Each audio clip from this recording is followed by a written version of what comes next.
Today we are going to start a new chapter of grade 10th, okay, geography obviously, and that is resource and development. तो ये chapter जो है वो English में होने वाला है, राइट? यानी कि obviously I mix both English and Hindi. ज़्यादातर मैं ध्यान तो हिंदी बोलने में दूंगा क्योंकि बच्चे चाहते हैं कि उनको सिंप्लीफाइड वर्जन मिले चैप्टर का, यानी वो आसानी से समझ सके। That's why. तो देखो चैप्टर स्टार्ट होता है सबसे पहले रिसोर्स एंड डेवलपमेंट। तो आपको ये जानना है पहले तो, जब भी एसएसटी पढ़ो या ज्योग्राफी पढ़ो, हिस्ट्री पढ़ो, whatever you are learning, सबसे पहले ये जान लो कि तुम जो ये वर्ड्स दिए इनका मतलब क्या है। What is the exact meaning of resources, ठीक है? जो भी चीज़ नेचर में अवेलेबल है, क्लियर है? जो भी चीज़ नेचर में अवेलेबल है इन और इन्वायरमेंट ऑब्वियसली, जिससे कि हमारे नीड्स सेटिस्फाई होते हैं, ठीक है,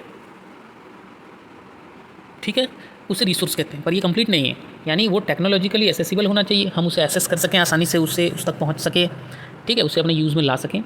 इकोनॉमिकली फिजिबल होना चाहिए, भाई जेब के लिए भी तो हो सही, यानी पॉकेट के लिए भी तो सही हो, बहुत ज़्यादा महंगा ना हो। एंड कल्चरली एक्सेप्टेबल होना चाहिए, ठीक है, कल्चर उसे एक्सेप्ट करता हो। अदरवाइज़ तुम तो बोलोगे कि सर लीकर तो हर जगह मिलता है, ठीक है ना, लीकर हर जगह मिलता है, बहुत ईजिली एसेसिबल है, और लोकल कंपनी का तो आप उसको चीप भी है, तो क्या लीकर यूज़ करना, पीना, अल्कोहल पीना क्या सही है? गलत। It should be culturally acceptable also, then only it will be known as resources, ठीक है? तो रिसोर्स का ओवरऑल कंप्लीट डेफिनेशन जो है वो आपको यहाँ मिल जाता है, करेक्ट? देखो यहाँ पर दिया है ना, रिलेशनशिप कैसे इंटरडिपेंड होते हैं एक दूसरे के साथ, यानी कि जो फिजिकल इन्वायरमेंट है जिसे हम नेचर कहते हैं, टेक्नोलॉजी के साथ भी लिंक्ड है, और साथ ही साथ इंस्टीट्यूशंस मतलब क्या? इंस्टीट्यूशंस मतलब वो चीज़ें, अब गवर्नमेंट बोलो या कुछ भी, जो ह्यूमन से इंटरेक्ट करती हैं, जो ह्यूमन का एक तरह से टेक केयर करती हैं, राइट? हम रहते हैं तो हम कहीं भी रहते हैं, तो हम किसी गवर्नमेंट या इंस्टीट्यूशन से इन्फ्लुएंस होकर रहते हैं, तो उनके अंडर में रहते हैं। That's why, okay. तो एग्जामिनेशन पॉइंट ऑफ व्यू से ये डायग्राम उतना इंपॉर्टेंट नहीं है, मैं हमेशा आप लोगों को एग्जामिनेशन को बेसिस में रख के ही सारी चीज़ें समझाऊंगा, correct? Right now, human beings interact with nature through technology and create institutions to accelerate their economic development. तो जो चीज़ें इंपॉर्टेंट है वो तो जरूर पढ़ना है, जो चीज़ें बहुत ज़्यादा इंपॉर्टेंट नहीं है उसे आप एक बार पढ़ लीजिए, उसे याद करने की ज़रूरत नहीं। यहाँ पर यह दिया हुआ है कि ह्यूमन बींग्स जो है वो इंटरेक्ट तो करते हैं नेचर के साथ, सीधी बात है, पर टेक्नोलॉजी के थ्रू ही तो करते हैं, और इंस्टीट्यूशंस जो हैं उनको और बढ़ाने में हेल्प करते हैं, उनके इकोनॉमिक डेवलपमेंट में हेल्प करते हैं। मैं एक सिंपल एग्जांपल देता हूँ आपको इस चीज़ पे। हम कोल को निकालते हैं, हम कोल माइनिंग करते हैं, तो हमारे पास टेक्नोलॉजी है इसलिए तो हम कर पाते हैं, राइट? पर कोई अकेला आदमी जाएगा और वो कोल निकालने की कोशिश करेगा, नहीं हो पाएगा, उसे इंस्टीट्यूशन की ज़रूरत है। प्रॉपर कोल माइनिंग होनी चाहिए, यानी कि एक इंस्टीट्यूशन होना चाहिए। For example in India it is Coal India Limited, CIL। तो वो इंस्टीट्यूशंस का काम ही यही है कि वो कोल माइनिंग को डेवलप करे, बढ़ाए, सही पेस में ले जाए। तो वो होता है इंस्टीट्यूशन का रोल। Okay, clear? यहाँ तक तो मुझे नहीं लगता किसी को कोई डाउट होगा। आप अपने डाउट्स को कमेंट सेक्शन में लिख सकते हैं, नो प्रॉब्लम इन दैट। मैं ऑब्वियसली उनको केटर करने की कोशिश करूँगा जितना ज़्यादा हो सके उतना, ठीक है? तो आपको क्या लगता है ये जो रिसोर्स हैं ये फ्री गिफ्ट हैं नेचर के? ऐसा तो नहीं है। ह्यूमन बीइंग खुद एक रिसोर्स है, आप लोगों को पता है, हम उसे बोलते हैं ना ह्यूमन रिसोर्स, HR, हाँ, ह्यूमन रिसोर्स जो मैनेज करते हैं, करेक्ट? तो आपके आसपास जो भी मटेरियल अवेलेबल है आप उसको रिसोर्स बनाते हो और उसको यूज़ करते हो, यानी आप ही तो हुए सबसे बड़े रिसोर्स। समझ में आ रही है बात? ह्यूमन्स कितने वैल्यूएबल हैं। लोहा पड़ा हुआ है, टीन पड़ा हुआ है, एल्युमिनियम पड़ा हुआ है, रबड़ पड़ा हुआ है, इंसान क्या किया, उन सबको मिला जुला कर एक स्ट्रक्चर बनाया, रबड़ से टायर बनाया और उसे कार बना दिया। अदरवाइज क्या होता, पड़ा रहता वैसे का वैसे ही। That's why human being is the most important resource. We can't say that सबसे इंपॉर्टेंट है, but yes it is also one of the important resources. अब देखो जो इंपॉर्टेंट चीज़ है वो ये है, एग्जामिनेशन पॉइंट ऑफ व्यू से बहुत ज़्यादा इंपॉर्टेंट। रिसोर्सेज को जब हम क्लासीफाई करते हैं तो on the basis of origin तो करते ही हैं, basis of accessibility, on the basis of ownership and on the basis of status of development. तो आप नाम याद रखिएगा, बहुत इंपॉर्टेंट नाम है। एक दूसरा कलर चूज़ कर लेते हैं इसमें। बेसिस ऑफ ऑरिजिन में बायोटिक एबायोटिक आ जाता है, ठीक है? रिन्यूएबल नॉन रिन्यूएबल इनके एग्जॉस्टिबिलिटी पे डिपेंड करता है, राइट? ये हम डिटेल में पढ़ेंगे, बट मुझे यहाँ तक लगता है आप लोगों को कुछ तो आइडिया होगा इसके बारे में। ऐसा नहीं है ऐसे ही थोड़ी आप 10th में आ गए हो, ऑब्वियसली आपको इनका आइडिया तो होगा। On the basis of ownership also individual, community, national and international, ये 4 तरह के रिसोर्सेज होते हैं। और स्टेटस ऑफ डेवलपमेंट को अगर देखो तो potential resources, developed stock and reserves, ये बहुत बहुत ज़्यादा इंपॉर्टेंट है, क्योंकि ये आप लोगों का कन्फ्यूजन इसमें बहुत हो सकता है आप लोगों को। There are high chances that you will get confused in this things, stock, reserves, potential क्या क्या है, तो इसलिए इनको ध्यान से समझना बहुत ज़रूरी है। रिसोर्सेज का एक पर्टिकुलर फ्लो चार्ट देख सकते हो यहाँ पे, या उनका डिवीज़न जो है, natural resources and human, that is man made, clear? Natural जो है वो 2 पार्ट में होते हैं, रिन्यूएबल, नॉन रिन्यूएबल। रिन्यूएबल क्या होते हैं, जो कंटिन्यूसली फ्लो कर रहे होते हैं, जैसे विंड, वाटर, ऐसे चीज़ें जो रिन्यूएबल है, जो नेचुरल है ऑब्वियसली। बायोलॉजिकल रिसोर्सेज भी होते हैं, फ्लोरा फौना उसे कहा जाता है, राइट? वाइल्ड लाइफ या वेजिटेशन, फॉरेस्ट, कुछ भी बोलो। अब ह्यूमन वाले में आ जाओ तो स्ट्रक्चर्स होते हैं या इंस्टीट्यूशंस होते हैं, वो भी तो एक रिसोर्सेस हैं। फिर क्वांटिटी एंड क्वालिटी भी एक रिसोर्स है। करेक्ट, समझ में आ रही है बात आप लोगों को? स्ट्रक्चर्स एंड इंस्टीट्यूशंस, आपकी जो भी रिसोर्स आप यूज़ करते हो उसकी क्वांटिटी कितनी है, उसकी क्वालिटी क्या है, वो भी तो एक रिसोर्स का ही इंपॉर्टेंट पार्ट है ना। इसलिए खैर इस बारे में हम आगे और चर्चा करेंगे, इंपॉर्टेंट चीज़ें पढ़े हैं। हाँ, ये चीज़ मैं बताना भूल गया आप लोगों को, नॉन रिन्यूएबल रिसोर्सेज जो होते हैं वो दो तरह से हम यूज़ कर सकते हैं उसको। एक जो रिसाइकल हो जाए, नॉन रिन्यूएबल का मतलब क्या, जैसे कोल एक बार जल गया तो दोबारा तो नहीं बन सकता, पेट्रोल एक बार जल गया दोबारा तो नहीं बन सकता, तो they are non renewable and they are divided into two parts, that is recyclable and non recyclable. Recyclable कौन होते हैं? मेटल्स को हम रिसाइकिल कर सकते हैं, ग्लास को रिसाइकिल कर सकते हैं, मतलब दोबारा यूज़ कर सकते हैं, आप यूज़ बोलो रिसाइकिल बोलो कुछ भी। पर कुछ जो होते हैं वो नॉन रिसाइक्लेबल होते हैं, जैसे कि फॉसिल फ्यूल्स, उसे हम दोबारा कैसे रीयूज़ करेंगे, वो तो जल गया ना, उसका तो एग्जिस्टेंस ही खत्म हो गया, राइट। तो इन चीज़ों को आपको बहुत ही ध्यान से देखना है, समझना है। करेक्ट, अब हम आगे बढ़ते हैं और देखते हैं टाइप्स ऑफ रिसोर्सेज का डिटेल्ड जो क्या लिखा हुआ है वो। बायोटिक रिसोर्स बहुत ही सिंपल है, जिनमें लाइफ होता है उन्हें बायोटिक कहा जाता है, जैसे इंसान हो गए, फ्लोरा, फोना, fisheries, life stock etcetera. Life stock यानी कि जिनके पास जिंदा जानवरों का स्टॉक है उसे कहते हैं लाइफ स्टॉक। ठीक है, मैं आपको पूरी तरह से वर्ड को ब्रेक करके अच्छे से समझा रहा हूँ। ठीक है, जिंदा जानवरों का stock in the sense camels हैं, हॉर्सेस हैं, कैटल्स हैं बेसिकली, अगर हैं तो आप ऑब्वियसली आपके पास लाइफ स्टॉक है। ये बायोटिक रिसोर्सेज इनके उल्टा होते हैं, इनमें नॉन लिविंग थिंग्स होते हैं। ये नॉन लिविंग थिंग्स होते हैं जैसे कि rock, metal, soil, air, water, ये सब बायोटिक रिसोर्सेज में आ जाते हैं। ठीक है, तो वो सारी चीज़ें जिनमें जान नहीं है, जिनमें लाइफ नहीं है, वो बायोटिक, और जो जिनमें लाइफ है वो बायोटिक। करेक्ट। अब एग्जॉस्टिबिलिटी के बेसिस पे अगर आप देखोगे तो एग्जॉस्टिबिलिटी के बेसिस पे पहला जो होता है वो रीन्यूएबल सोर्सेस होता है, यानी वो सोर्सेज जिन्हें हम रिन्यू कर सकते हैं और रिप्रोड्यूस कर सकते हैं कुछ भी फिजिकल, केमिकल या मैकेनिकल प्रोसेस के थ्रू, उसको कहते हैं रिन्यूएबल या रीप्लेनिशेबल resources.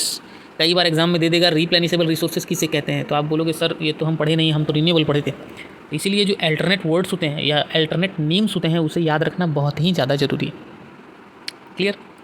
Example of renewable resources are what? Solar energy, wind energy, wild life, forest, water, ये सब रिन्यूएबल हैं। कभी सोचे हो एक बात कि अगर वाटर रिन्यूएबल है तो फिर वाटर का इतना क्राइसिस क्यों होता है? वाटर का क्राइसिस इसलिए होता है क्योंकि एक बार अगर आपका ग्राउंड वाटर जो है लेवल उसका रिड्यूस हो जाता है तो उसको भरने में, यानी उसको रिन्यू होने में समय लगता है, राइट। तो जिस चीज़ को रिन्यू होने में समय लगता है उसको तो आपको ध्यान से खर्च करना होगा ना। That's why water is so valuable, otherwise तो वो रिन्यू होता है ना। करेक्ट, ठीक है। रिन्यूएबल रिसोर्सेज जो है वो फर्दर डिवाइड हो जाते हैं, कंटिन्यूस और फ्लो, वो तो खैर हमने देखा था, not so important to examination point of view, बहुत ज़्यादा इंपॉर्टेंट नहीं है, जिसमें कि एयर वाटर आते हैं। Correct. Now non renewable resources वो रिसोर्सेज हैं जो बहुत ही ज़्यादा लंबे समय पे बनते हैं। ठीक है, मिनरल हो गए या फॉसिल फ्यूल्स हो गए, ये उसके परफेक्ट एग्जांपल है, क्योंकि उनको मिलियंस ऑफ ईयर्स लगता है, लाखों साल, करोड़ों साल लग जाते हैं उनको बनने में। ठीक है, यानी आप एक बार उसे यूज़ किए तो गया ना, वो तो अब बनेगा कब पता नहीं, उस चीज़ का कोई गारंटी नहीं है। That's why we have to be very careful while using it and while using it. आप जब उसे यूज़ करते हो तो बहुत केयरफुल होना चाहिए कि आप उसका खर्च तो नहीं कर रहे हो बिना मतलब का। ओके, उसका कुछ फ्रूटफुल यूज़ होना चाहिए। Okay, so everything is clear up to this. Ownership के बेसिस पे क्या क्या है? इंडिविजुअल रिसोर्सेज, जो कोई पर्टिकुलर इंसान जिसे ओन करता है, जो जैसे लैंड ओनरशिप है, कोई इंसान का ही होगा ना। ठीक है, अर्बन जगहों में आ जाओ, अगर शहर में आ जाओ तो लोगों के पास अपने प्लॉट होते हैं, अपने हाउसेस होते हैं, प्रॉपर्टीज़ होते हैं, ज्वेलरी होते हैं, पॉन्ड, वाटर, प्लांटेशन, लैंड, कुछ भी जो आपके पास है इंडिविजुअली, वो आपका इंडिविजुअल रिसोर्स है, because somehow that particular thing is helping you, right. वो आपको हेल्प करता है, वो आपको साइकोलॉजिकली स्ट्रॉन्ग बनाता है कि भाई मेरे पास इतने रिसोर्सेस हैं। Correct. So apart from that community owned resource भी एक होता है, जिसमें कि पूरे कम्युनिटी के मेंबर्स उसको एसेस कर सकते हैं, जैसे ग्रेजिंग ग्राउंड है, ब्यूरियल ग्राउंड्स है, टेम्पल हो गए, मॉस्क हो गए, ये सारी चीज़ें जो है ये कम्युनिटी की है ना, किसी एक का तो है नहीं। Picnic spots, public parks, play grounds, ठीक है, तो these are the places which are not owned by any individual, rather they belong to the whole community. Correct, that is known as community owned resources. अब आप आसानी से बता सकोगे मुझे नेशनल रिसोर्स क्या है। नेशनल का मतलब रिलेटेड टू कंट्री, यानी देश अगर जिस रिसोर्स को ओन करता है वो नेशनल रिसोर्सेज हैं, जैसे रोड्स हैं, कैनल्स हैं, रेलवेज़ हैं, राइट। कंट्री के पास लीगल पावर्स होते हैं कि वो उनको उनमें चेंजेस ला सकता है। ठीक है, उसके पास ये भी राइट्स होते हैं कि वो प्राइवेट प्रॉपर्टी को भी अपने में मिला सकता है, ये अधिकार भी है गवर्नमेंट को, है, जब समय आए तो वो ये कर सकता है। करेक्ट। सारे minerals, water resources, forest, wild life, land within the political boundaries and oceanic area up to 12 nautical miles, बहुत इंपॉर्टेंट है इसलिए मैं इसको अंडरलाइन कर रहा हूँ। सारी चीज़ें जो देश के अंदर है वो देश की प्रॉपर्टी है, सीधी बात है। आप समुद्र में जाते हो, ocean, up to 12 nautical miles यानी कि लगभग 12 नॉटिकल माइल्स तक, जो कि अप्रॉक्स 22 किलोमीटर्स के आसपास होता है। तो 22 किलोमीटर्स तक का जो ओशन है वो आपका है, यानी आपके देश का है। उसके बियॉन्ड अगर आप जाते हो, आप इंटरनेशनल वाटर्स में चले जाते हो, फिर आपका कोई गार्जियन नहीं होता या आपका कोई होता नहीं है वहाँ पे जो आपकी अथॉरिटी ले, आपकी रिस्पॉन्सिबिलिटी ले। ठीक है, क्लियर है? ये वर्ड्स, ये नंबर्स, एग्जैक्ट डेटाज आपको क्लियर है? 12 नॉटिकल माइल्स। ओके, तो अब अगर इसको, हाँ एक और वर्ड बता देता हूँ, इसे टेरिटोरियल वाटर कहते हैं, और जब आप इसे क्रॉस करोगे तो आप इंटरनेशनल वाटर्स में चले जाते हो। अब इंटरनेशनल रिसोर्सेज क्या हैं?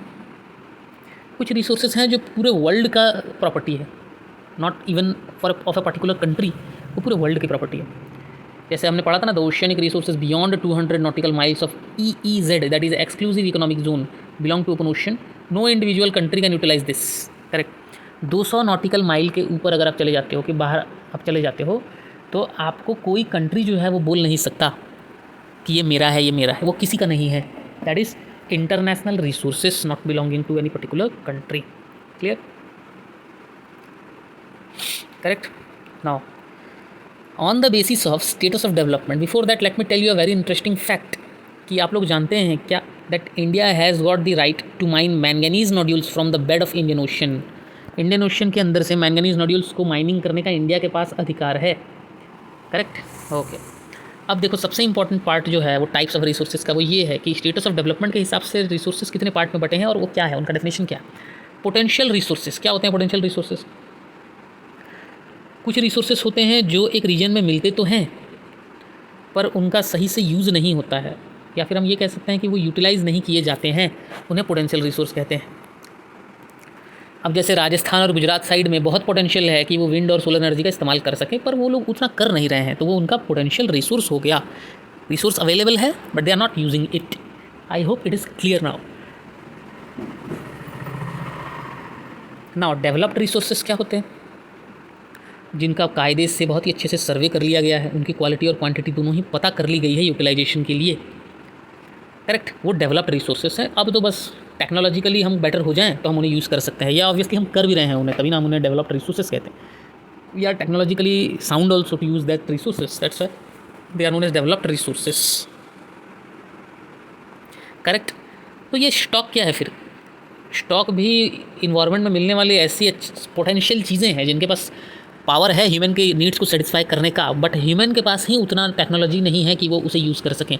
यहाँ ह्यूमन्स लैकिंग होते हैं, ह्यूमन्स के पास, इंसानों के पास वो टेक्नोलॉजी नहीं है कि वो उस चीज़ को आसानी से यूज़ कर सकें। That's why they are stock. Correct. Okay, अब देखो वाटर एग्जांपल दे रहा हूँ उसका। वाटर में दो गैसेस होते हैं, हाइड्रोजन और ऑक्सीजन। हाइड्रोजन को हम एक रिच सोर्स ऑफ एनर्जी की तरह यूज़ कर सकते हैं, बट हम कर नहीं रहे हैं क्योंकि हमारे पास उतना टेक्नोलॉजिकली एडवांसमेंट नहीं है कि हम हाइड्रोजन को पानी से निकाल कर उसको बार बार यूज़ कर सकें। करेक्ट। स्टॉक्स के, right, they are the subset of stock. क्यों? क्योंकि हमें पता है कि हम इसको किस तरह से यूज़ कर सकते हैं, हमारे पास वो टेक्निकल नो हाउ है, but their use has not been started yet. तो यानी ये आते तो स्टॉक के अंदर ही है, बट रिजर्व्स को हम जानते हैं कि हम इसे यूज़ कैसे कर सकते हैं, बट हमने उसका भी यूज़ करना अच्छे से शुरू किए नहीं हैं। ठीक है, जैसे कि एग्जांपल यहाँ पर दिया हुआ है रिवर वाटर का। River water can be used for generating hydro electric power, but presently इसके यूज़ को ऑब्वियसली लिमिटेड किया गया है। अब देखिए ये सारे डेटाज जो है ना, ये आप जो NCERT बुक्स पढ़ते हो, ये कई सालों पहले लिखा हुआ बुक है और ये चेंज नहीं होता जल्दी। Now days hydro electric power is being utilized, obviously not in full phase but still. ठीक है, ओके। तो वाटर एक रिजर्व है जो डैम्स में अवेलेबल हैं या फॉरेस्ट में है, रिवर में, कहीं भी है, वाटर एक रिजर्व है, हमने उसे रिजर्व रखा हुआ। अब हम बात करते हैं, हमने रिसोर्सेज के बारे में तो जान लिया, राइट। अब डेवलपमेंट ऑफ रिसोर्सेज के बारे में जानना बहुत ज़रूरी है कि इन रिसोर्सेज को डेवलप कैसे करें। करेक्ट, ठीक है। रिसोर्सेज देखो ह्यूमन सर्वाइवल के लिए बहुत वाइटल है, ये हम सब जानते हैं, पर ह्यूमन बींग्स ही उसके रीज़न है डिप्लीशन के, क्योंकि वो इनडिस्क्रिमिनेटली विदाउट एनी, और वी कॉल इट कि जुडिशियस यूज़ नहीं करते उसका, ठीक है, और इस वजह से वो सारे रिसोर्सेज को ख़त्म कर रहे हैं, इंसान ही कर रहे हैं। समझ में आ रहा है? इंसान को ही ज़रूरत है और इंसान ही किए जा रहे हैं उसको ख़त्म। तो यहाँ पर 3 चीज़ें दी गई हैं, क्या है वो? Depletion of resources for satisfying the greed of few individuals, ये चल रहा है आजकल, राइट। कुछ हैं, कोई इंडिविजुअल है या कोई इंसान है, अब चाहे वो गवर्नमेंट ही क्यों ना हो, वो बनाते हैं तो बनाना चाहते हैं पावर प्लांट, उसके लिए वो पूरा जंगल काट कर वहाँ पावर प्लांट बनाएंगे, तो वो डिप्लीशन हो रहा है ना हमारे रिसोर्सेज का। अब क्या है, कई बार accumulation of resources in few hands, कुछ लोगों के हाथ में रिसोर्सेज होना ऑब्वियसली सोसाइटी में डिवीज़न क्रिएट करता है, चाहे वो रिच और पुअर का डिवीज़न हो एंड मैनी थिंग्स, करेक्ट। कुछ लोगों के हाथ में अगर पावर हो सिर्फ, तो वो दिक्कत वाली बात है। और यहाँ पावर कही गई है रिसोर्सेज को, राइट। मान लेते हैं कि I am giving you a hypothetical example, okay, कि कोई इंसान है जिसके अपनी प्राइवेट नेशनल पार्क है, वाइल्ड लाइफ सेंचुरी है, तो वो क्या करेगा, वो उनकी चीज़ों को धीरे धीरे अपने फ़ायदे के लिए इस्तेमाल करना शुरू करेगा, जो कि नेचर के साथ, इन्वायरमेंट के साथ बिल्कुल सही नहीं होगा, करेक्ट। वैसे ही कोई भी रिसोर्स हो, चाहे वो फॉरेस्ट हो, वाटर हो, सॉयल हो, या खुद ह्यूमन बींग्स हो, because human being is also resource, तो वो किसी एक दो इंसानों के पावर के अंदर में नहीं रहनी चाहिए, करेक्ट, क्योंकि वो सभी की प्रॉपर्टी है। Got it, right. Now indiscriminate exploitation of resources has led to global ecological crisis, ठीक है। अब अंधाधुंध, इनडिस्क्रिमिनेट एक्सप्लॉयटेशन को अंधाधुंध यूज़ करना कहते हैं, इससे ग्लोबल इकोलॉजिकल क्राइसिस हो रहा है। अब जैसे ग्लोबली इश्यूज़ हो रहे हैं, राइट, जैसे ग्लोबल वार्मिंग हो रहा है, ओजोन लेयर डिप्लीशन हो रहा है, इन्वायरमेंटल पोल्यूशन हो रहा है, लैंड डिग्रेडेशन हो रहा है। इन्वायरमेंटल पोल्यूशन आप लोग जानते ही होंगे, पोल्यूशन को कहा गया लैंड डिग्रेडेशन, लैंड की क्वालिटी रिड्यूस हो रही है day by day, barren lands, जो बंजर ज़मीन है वो ज़्यादा दिख रहे हैं हमें। ओजोन लेयर डिप्रेशन भी आप लोग शायद जानते होंगे, ओजोन लेयर एक ऐसा लेयर है जो कि हमें अल्ट्रावायलेट रेज से प्रोटेक्ट करता है, जो कि स्ट्रेटोस्फीयर में होता है, राइट, ओके। अब उस लेयर को डिप्लीट होने की वजह से अल्ट्रावायलेट रेज जो है डायरेक्टली हमारे ऊपर आ रहे हैं, ये भी एक प्रॉब्लम की बात है। और ग्लोबल वार्मिंग ऑब्वियसली हो रहा है, पूरे वर्ल्ड का टेम्परेचर जो है ओवरऑल इंक्रीज़ हो रहा है, जिससे कि ग्लेशियर्स की आइस के पिघलने का टेंशन है। अब ग्लेशियर्स की आइस जब पिघलेंगी तो ऑब्वियसली वाटर लेवल इंक्रीज़ होगा, और हमारा पूरा लैंड मास जो है उसके सबमर्ज होने का डर है, वो पूरा का पूरा पानी के अंदर समा जाएगा, इस चीज़ का डर है, करेक्ट, सही है। तो भाई इसका इलाज क्या है? इसका इलाज ये है कि जो भी प्रॉब्लम्स हम लोगों ने अभी पढ़ा उस सबको कंट्रोल किया जाए, और उनके अपोजिट यानी अच्छे चीज़ें की जाए, यही है इसका इलाज। अगर आप इनडिस्क्रिमिनेट यूज़ कर रहे हो तो आप डिस्क्रिमिनेट यूज़ करो, सोच समझ कर यूज़ करो। जुडिशियस यूज़ नहीं कर रहे हो, जुडिशियस यूज़ करो, ठीक है। कुछ लोगों के हाथ में रिसोर्स देकर रखे हो, भाई कम्युनिटी को रिसोर्स देना चाहिए, resource should belong to the whole community और टू होल सोसाइटी, ठीक है। अपने फ़ायदे के लिए जो रिसोर्स को डिप्लीट करो तो मत करो, you should not deplete resources for satisfying greed of a few individuals only. तो उन सारी चीज़ों को अपोजिट आप लोगों को करना होगा, तब जाके चीज़ें सुधरेंगी, करेक्ट। अब देखो यहाँ पर एक बहुत ही इंटरेस्टिंग चीज़ सामने आता है। इसके लिए हमको क्या करना पड़ेगा, हमको रिसोर्स प्लानिंग करना पड़ेगा। Resource planning is a very important thing, ताकि सस्टेनेबल एग्जिस्टेंस हो पाए या सस्टेनेबल डेवलपमेंट हो पाए। अब तुम मुझसे ये सवाल कर सकते हो कि सर अभी तो इतने सारे हार्ड वर्ड्स आ गए, अब ये सस्टेनेबल डेवलपमेंट क्या है और क्यों ही हम रिसोर्स प्लानिंग करें, उससे फ़ायदा ही क्या होगा। सस्टेनेबल इकोनॉमिक डेवलपमेंट का मतलब होता है कि डेवलपमेंट जो हो रहा है वो इन्वायरमेंट को डैमेज करके ना हो, ठीक है। और अब अगर आप आज की चीज़ों को पूरा कर रहे हो, आज की डिमांड को पूरा कर रहे हो, right, if you are developing in the present we should not compromise with the needs of the future generation. आज आप बोलोगे कि हम कार से यहाँ घूमने जाएंगे, वहाँ घूमने जाएंगे, I am giving you just a random example. आप सिर्फ कार में ही रहना पसंद करोगे और कार से जहाँ मन करे, जहाँ आप बाइक से जा सकते हो, साइकिल से जा सकते हो, पैदल जा सकते हो, वॉकिंग करके, वहाँ आप कार से जाओगे अगर, तो इनडायरेक्टली आप क्या कर रहे हो या डायरेक्टली ही आप क्या कर रहे हो, आप फ्यूचर जनरेशन के नीड्स के साथ कंप्रोमाइज़ कर रहे हो, क्योंकि एक समय आएगा हो सकता है कि पेट्रोल ना हो, डीजल ना हो, राइट। ऑब्वियसली उसके अल्टरनेटिव सोर्सेस आते हैं, बट वो चीज़ें तो ख़त्म हो जाएंगी ना, वो आपके फ्यूचर जनरेशन तो देख नहीं पाएंगे। आपके फ्यूचर जनरेशन हो सकता है ये बोलें कि यस पिताजी मुझे पेट्रोल देखना है, कैसा दिखता था पेट्रोल पुराने ज़माने में। Are you getting my point, what I am trying to say, that don't compromise with the needs of the future generation. इतना भी अंधे मत हो जाओ अपने यूज़ के लिए कि आपको आने वाली पीढ़ियों के यूज़ का कुछ ध्यान ना रहे कि भाई उनको कैसे यूज़, वो कैसे इन चीज़ों को यूज़ करेंगे एंड ऑल, राइट। इसको सस्टेनेबल डेवलपमेंट कहा जाता है, यानी उनके नीड को भी ध्यान में रखते हुए अपना खुद का डेवलपमेंट करना। इसी सिलसिले में जून 1992 बहुत बड़ा दिन था ये, ठीक है। करीब 100 से भी ज़्यादा हेड ऑफ़ स्टेट्स जो है वो रियो दे जनेरियो में मिले थे, जो कि ब्राज़ील में है, ठीक है। और नाम याद रखिएगा इसका, इंटरनेशनल अर्थ समिट के लिए। किस लिए ये समिट हुआ था, ताकि दुनिया में जो अर्जेंट प्रॉब्लम्स आ रहे हैं, environmental protection and socio economic development, ठीक है, अलॉन्ग विथ अर्जेंट प्रॉब्लम्स, क्या चीज़ प्रॉब्लम्स हैं, पॉल्यूशन, यस हमने अभी पढ़ा, ओजोन लेयर डिप्लीशन, जो भी इशूज़ हैं ग्लोबल वार्मिंग, इन्वायरमेंट से रिलेटेड, तो इन्वायरमेंट का प्रोटेक्शन कैसे किया जाए, सोशियो इकोनॉमिक डेवलपमेंट कैसे किया जाए और अर्जेंट प्रॉब्लम्स को कैसे टैकल किया जाए। तो जो लीडर्स इकट्ठे हुए थे वो ग्लोबल क्लाइमेटिक चेंज के डिक्लेरेशन में उन्होंने साइन किया, ठीक है, global climatic change and biological diversity, ठीक है। और इन लोगों ने मिलकर, जो इंपॉर्टेंट है मैं उससे ऑब्वियसली हाईलाइट कर रहा हूँ, so pay attention to that, okay. इन्होंने एजेंडा 21 नाम के एक पर्टिकुलरली ऑब्वियसली एक एजेंडा है, एक मोटो है, एक मोटिव है, एजेंडा 21 को अपनाया, ठीक है। और उन्होंने कहा था कि भाई 21st सेंचुरी आते आते हम इस 21st सेंचुरी में सस्टेनेबल डेवलपमेंट को अटेन कर लेंगे, सस्टेनेबल डेवलपमेंट को पा लेंगे, करेक्ट। ये देख लीजिए एजेंडा 21 बड़ी डिटेल में यहाँ दिया गया है, वैसे इतनी डिटेल में एग्जाम में आता नहीं है, आपको हल्का फुल्का जानना ज़रूरी है। ये एक डिक्लेरेशन है जो वर्ल्ड लीडर्स ने 1992 में United Nations conference on environmental and development UNCD का जो काम चल रहा था, obviously UNCD is an organization, United Nations conference on environment and development, इसी की मीटिंग हो रही थी रियो दी जेनेरियो, या हम उसको क्या कह सकते हैं, समिट, हमने वर्ड पढ़ा था ना समिट।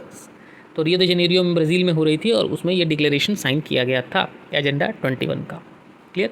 इसमें यही था कि हम जो इन्वायरमेंटल डैमेज है, पॉवर्टी है, डिजीज़ है, उसको ग्लोबल कोऑपरेशन से एक दूसरे का हेल्प करके, कंट्रीज़ लोगों ने डिसाइड किया था कि एक दूसरे का हेल्प करके हम उस प्रॉब्लम को टैकल करेंगे और उससे बाहर निकलेंगे, ठीक है। इनमें बेसिकली क्या होता है,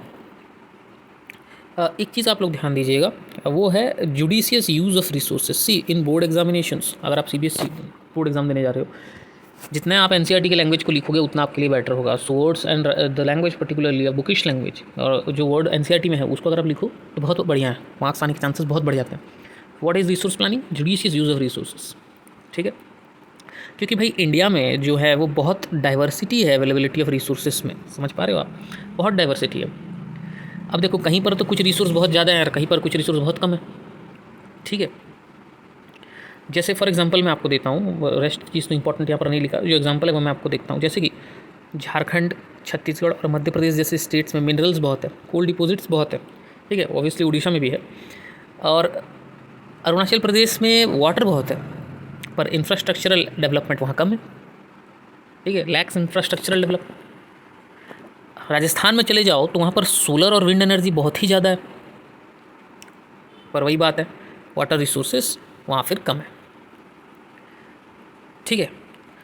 लद्दाख में चले जाओगे तो वहाँ पर कल्चरल हेरिटेज बहुत ज़्यादा है, लद्दाख में बहुत ही रिच है इन cultural heritage and unique cultural heritage, you will be amazed by seeing the cultural heritage of Ladakh. But obviously वहाँ पर वाटर, इंफ्रास्ट्रक्चर, मिनरल्स वगैरह सब कम है, क्योंकि Ladakh is also a type of desert only, right. तो वहाँ पर वाटर कम है, वाइटल मिनरल्स, इंफ्रास्ट्रक्चर सब कम है। इसलिए हमको एक रिसोर्स प्लानिंग करना बहुत ज़रूरी है, नेशनल, स्टेट और लोकल लेवल हो, रीजनल लेवल हो, आप जिस लेवल पर हैं उस लेवल पे अपने रिसोर्स को प्लान करना चाहिए। आप घर पे हैं तो घर के रिसोर्सेज को प्लान करिए। Resource planning is very very important at any level, correct, okay. चलो अब देखते हैं, the availability of resource is the necessary condition for the development of any region. Obviously resources का अवेलेबल होना बहुत ज़रूरी है अगर हम किसी भी रीजन को डेवलप करना चाहते हैं तो, ठीक है। बट सिर्फ अवेलेबल होने से तो कुछ होगा नहीं ना, आपको तो उसको अच्छे तरीके से मैनेज करना है, आपको उसको अच्छे तरीके से यूज़ करना है, करेक्ट, उसको अच्छे तरीके से इफेक्टिवली उसका प्रॉपर यूटिलाइजेशन करना है। अब देखो हमारे देश में ऐसे कई रीजन्स हैं जो बहुत ही रिच हैं रिसोर्सेज में, पर इकोनॉमिकली बैकवर्ड है, समझ में आ रहा है। इसके अलावा ऐसे भी रीजन्स हैं जो बहुत पुअर हैं रिसोर्स के मामले में, पर इकोनॉमिकली डेवलप्ड हैं। अब आप मुझे ये बताओ, झारखंड, मध्य प्रदेश, उड़ीसा, नाम जो आप लोग देख रहे हो, इस बेल्ट में जितने भी राज्य हैं उनमें रिसोर्सेज बहुत ज़्यादा है, पर वो इकोनॉमिकली उतने स्ट्रॉन्ग राज्य नहीं है, राइट। बट दिल्ली एक बहुत ही छोटा सा जगह है, मतलब आप दिल्ली को देखोगे तो इतना छोटा है कि आप ज्योग्राफिकली, आप पॉलिटिकल मैप में देख लो इंडिया का, बट वो इकोनॉमिकली काफ़ी स्ट्रॉन्ग जगह है, और उसमें रिसोर्स नाम के लिए कुछ नहीं है। वहाँ पर भीड़ है, राइट, वहाँ पर सिर्फ क्राउड है, पॉल्यूशन है, बट इकोनॉमिकली कुछ नहीं है वहाँ पर, सॉरी रिसोर्स वे में कुछ नहीं है वहाँ पर। तो हमारी जो ये कॉलोनाइजेशन की जो हिस्ट्री रही है ना, उससे हमको तो यही पता चलता है कि हमारे कंट्री की जो रिच रिसोर्सेज थी वही तो एक अट्रैक्शन थी ना फॉरेन इन्वेडर्स के लिए, और क्या होगी अदरवाइज, आप बताइए। There was only one main attraction, Bharat को सोने की चिड़िया इसीलिए ही तो कहा जाता था, because Bharat, India was rich in resources at that time, now also it's there, okay, but हमको पता नहीं था उस टाइम पे। So obviously the European countries, those who invaded India, उनका हायर लेवल था टेक्नोलॉजिकल डेवलपमेंट, और वो बेटर एक्सप्लॉइट कर देते थे हमारे रिसोर्सेज को, राइट। वो यूज़ नहीं करते थे, वो एक्सप्लॉइट कर देते थे, और जिस वजह से उनका सुप्रीमेसी हमारे ऊपर हो गया, क्योंकि वो बेटर जानते थे हमारे रिसोर्स को यूज़ करना, करेक्ट। इसलिए रिसोर्सेज तभी काम आ पाएंगे जब आपके पास अप्रोप्रिएट टेक्नोलॉजिकल डेवलपमेंट हो और इंस्टीट्यूशनल चेंजेस हो। Institutional changes in the sense, आप हार्नेस करके रिसोर्स को निकाल कर करोगे क्या, उसको बेटर यूज़ करने के लिए इंफ्रास्ट्रक्चर तो होनी चाहिए ना, इंस्टीट्यूशंस तो होने चाहिए ना। फॉर एग्जांपल, अगर हम कोल को बाहर निकालते हैं, उसके बाद करेंगे क्या, तो जैसे कोल इंडिया लिमिटेड है ना इंडिया में, जिसका काम ही यही है कि वो कोल माइनिंग करे बेहतर तरीके से, तो वैसे इंस्टीट्यूशनल चेंजेस होने चाहिए, राइट। ओके, तो जब भी आप बोलो तो सिर्फ ये ना बोलो कि resources are available in a country और not, but also technology, right. The technology, the quality of human resource is very very important, sorry. Okay, correct है। हाँ, अरे एक चीज़ शायद स्किप हो गई यहाँ पर हमसे, okay no problem. So resource planning in India की जब हम बात कर रहे हैं ऑब्वियसली, तो वहाँ पर 3 चीज़ बहुत ही ज़्यादा ज़रूरी है, और ये एग्ज़ाम में यही आता है, ठीक है। एग्जामिनेशन पॉइंट ऑफ व्यू से अगर आप देखो ना, तो ये चीज़ ऑब्वियसली आएगा। कौन सा चीज़ आएगा मैं बता देता हूँ, देखो। First, identification and inventory of resource across the regions of the country. ना व्हाट इज़ दैट, रिसोर्स को आइडेंटिफाई करना कि कौन रिसोर्सेस है और वो कितना स्टॉक अवेलेबल है। इन्वेंट्री मीन्स वो कितना अवेलेबल है, उसमें सारे आ जाएंगे, स्टॉक, रिजर्व्स, जो भी आप लोगों ने टाइप्स पढ़ा है अभी तक, करेक्ट, वो सारे आ जाएंगे। यस, अब हम कैसे एसेस करें इन्वेंट्री को, सर्वेइंग ये मेथड है, mapping and qualitative and quantitative estimation. अब ये वर्ड्स तो बड़े भारी भारी वर्ड्स हैं एनसीईआरटी के, बट ये काफ़ी इजी वर्ड्स हैं। सर्वेइंग मतलब सर्वे करना कहाँ पर रिसोर्स हैं, मैपिंग करना, राइट। एक मैप में आप मार्क करोगे तब तो उस जगह पे दोबारा जा सकोगे, तो मैपिंग करना ज़रूरी होता है। क्वालिटेटिव, उस रिसोर्स की क्वालिटी क्या है, एंड क्वांटिटेटिव, उस रिसोर्स की क्वांटिटी क्या है ऑन दैट प्लेस। ये बहुत ही ज़्यादा इंपॉर्टेंट है, क्योंकि हम एक कोल माइनिंग एरिया से बिलोंग करते हैं, तो हमें इस चीज़ हमने सामने देखा हुआ है, तो it's quite, we know that, we are acquainted with that process. Okay, now another one is, अब तो पता चल गया रिसोर्स कहाँ पर है, रिसोर्स कितने क्वालिटी में है, क्वांटिटी में है, अब क्या करें भाई। तो अब हम ये करेंगे कि एक प्लानिंग स्ट्रक्चर बनाएंगे जिसमें कि अप्रोप्रिएट टेक्नोलॉजी हो, स्किल हो, इंस्टीट्यूशनल सेटअप हो, जिसमें कि रिसोर्स डेवलपमेंट करते हैं कि यार रिसोर्स को निकाल सके। नहीं तो क्या होगा, अब हम राजस्थान गए और वहाँ हम लोगों ने देखा कि यहाँ तो सोलर एनर्जी बहुत बहुत ही अच्छा है, ठीक है, बहुत ही ज़्यादा आता है, पर हमारे पास कुछ इंस्टीट्यूशनल बैकग्राउंड ही नहीं है, हमारे पास कोई रिसोर्स ही नहीं है, मतलब हमारे पास कोई टेक्नोलॉजी ही नहीं है जिससे कि हम उस सोलर एनर्जी को यूज़ कर सकें, तो फिर फ़ायदा क्या। इसलिए सेकंड प्रोसेस बहुत ही ज़्यादा इंपॉर्टेंट बन जाता है। अब आप क्या करोगे, matching the resource development plans, ये थर्ड स्टेप है, with overall national development plans. इसका भी मैं मतलब आप लोगों को बता देता हूँ, काफ़ी इंटरेस्टिंग है। इसका मतलब ये है कि आप अपने रिसोर्स डेवलपमेंट प्लान्स जो हैं, आप उसको ओवरऑल नेशनल डेवलपमेंट प्लान्स के साथ तो मर्ज करोगे ना, वरना एनुअल बजट पेश हुआ और आप बोलोगे, मैं जैसे उड़ीसा को बिलोंग करता हूँ, तो मैं अगर बोलूँगा कि भाई उड़ीसा को 6,000 करोड़ रुपये की ज़रूरत है इस रिसोर्स को, कोल को यूज़ करने के लिए, प्रॉपरली रिसोर्स यूटिलाइजेशन करने के लिए, पर गवर्नमेंट बोलेगा, सेंट्रल गवर्नमेंट बोलेगा कि हमारा टोटल बजट जो है वो 3,000 करोड़ का है, तो वो होगा कैसे। इसलिए आप जो रिसोर्स डेवलपमेंट प्लान बना रहे हो वो कंट्री के रिसोर्स डेवलपमेंट प्लान से उनसे मैच होना ऑब्वियसली बहुत इंपॉर्टेंट है, करेक्ट। और 5 ईयर्स प्लान्स के बारे में तो आप लोगों ने पढ़ा होगा, जो कि हमारे इंडिपेंडेंस के बाद से चले आ रहे हैं। ओके, बाकी चीज़ें तो मैंने आप लोगों को बताई, correct. Now conservation of resources, the most important topic in this chapter. हम क्या करते हैं ना, इरेशनल कंजप्शन, मतलब बिना देखे दुखे अंधाधुंध कंजप्शन करते हैं। अरे आंख बंद करके यूज़ करो, क्या ही दिक्कत है। पेट्रोल जला रहे हैं, पेट्रोल वाली गाड़ी चला रहे हैं, पान की दुकान जाना है, पेट्रोल वाली गाड़ी लेके चले गए, ठीक है। दोस्तों के साथ फालतू में घूमने जाना है, पेट्रोल वाली गाड़ी लेके चले गए। What you are doing, you are wasting petrol. Okay, so over utilization and irrational consumption of resource में lead to socio economic and environmental problems. एक तो आप पेट्रोल फालतू में जला रहे हो जिससे कि आप पोल्यूशन में कंट्रीब्यूशन दे रहे हो अपना, ठीक है। तो दूसरा कि आप पेट्रोल को एग्जॉस्ट कर रहे हो, आपकी आने वाली जनरेशन्स तो पेट्रोल यूज़ नहीं कर पाएगी अगर आप बिना मतलब के पेट्रोल को ऐसे वेस्ट करोगे तो, correct. So resource conservation is very very important, ठीक है।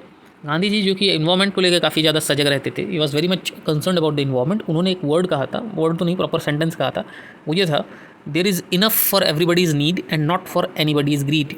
यहाँ पर लोगों के यूज़ के लिए तो बहुत सारी चीज़ अवेलेबल है, पर लोगों के लालच को पूरा करने के लिए कुछ अवेलेबल नहीं है, क्योंकि लालच कभी खत्म नहीं होता। रिसोर्स खत्म हो जाएगा, ठीक है, रिसोर्स आपका खत्म हो जाएगा, बट आपका लालच कभी खत्म नहीं होगा। तो इसलिए enough for everybody's need but obviously not for anybody's greed, clear है? यहाँ तक बात समझ में आ रही है? Okay, now he was against mass production and wanted to replace it with the production by the masses. इसका कहने का ये मतलब है ना कि ज़्यादा क्वांटिटी में चीज़ों को बना के उनको लिमिट से ज़्यादा यूज़ करने का कोई मतलब नहीं बनता है। रादर, हाँ जी, हाँ जी, जैसा कि मैंने आप लोगों को बताया ना कि देर इज़ इनफ। हमने गांधी जी का एक बहुत इंपॉर्टेंट सेंटेंस पढ़ा कि there is enough for everybody is need but not for anybody is greed. Okay, after that हमने ये चीज़ लास्ट में देखी कि he was against mass production and wanted to replace it with production by the masses. यानी कि आप चीज़ों को जितना यूज़ नहीं कर पा रहे हो, ठीक है ना, उससे ज़्यादा बना क्यों रहे हो, राइट? चीज़ें इतने ज़्यादा हमारे पास रिसोर्स को हम एग्जॉस्ट कर रहे हैं। जैसे मुझे लकड़ी काटने का है, मुझे कुछ 10 किलो 10 kg लकड़ी चाहिए, मैं क्या करूँगा, पूरे आधे पेड़ को काट डालूंगा लकड़ी के लिए। So that is not the proper way of utilising resources, that is not a judicious way of using resources, right? So that's why that is the meaning of this sentence. Okay, now let's move ahead and let's see land resources. Okay, land resources को देखो, land जो है वो सबसे important resources में से एक है इसमें। हाँ, obviously land resources are one of the most important resources, क्योंकि हम हर तरह की एक्टिविटी, चाहे वो इकोनॉमिक एक्टिविटी हो, ठीक है, या सोशल एक्टिविटी हो, या कोई भी एक्टिविटी हो जो इस बुक में मैंशनड नहीं है, हम लैंड में ही करते हैं, राइट? ठीक है, so land is a natural resource of obviously utmost importance, बहुत ही ज़्यादा इंपॉर्टेंट हो जाता है। देखिए इसके रीजंस क्या हैं। देखिए, नेचुरल वेजिटेशन को, वाइल्ड लाइफ को, ह्यूमन लाइफ को, economic activities, transport, communication system, सब कोई चीज़ को, सब चीज़ों को लैंड जो है वही होल्ड करके रखता है, यानी लैंड के द्वारा, लैंड के थ्रू ही हो पाता है, करेक्ट? सो ऑब्वियसली उसको यूटिलाइज़ करने के लिए एक proper planning and certain kind of structural thing is required, right? तो इसलिए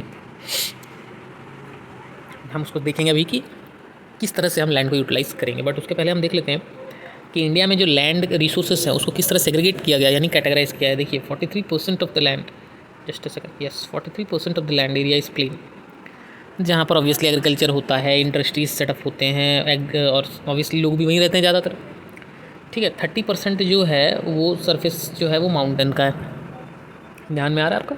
43% प्लेन, 30% माउंटेन, ठीक है। माउंटेन में क्या होंगे, अब देखिए ये तो कई सारे रिवर्स के सोर्स भी हैं ना, टूरिज़्म होता है, इकोलॉजिकल एस्पेक्ट्स होते हैं। अब टूरिज़्म में बहुत कुछ आ जाते हैं, पैराग्लाइडिंग वगैरह, ये सब माउंटेनियस रीजन आप जानते हो, बहुत सारे टूरिस्ट को अट्रैक्ट करते हैं, राइट?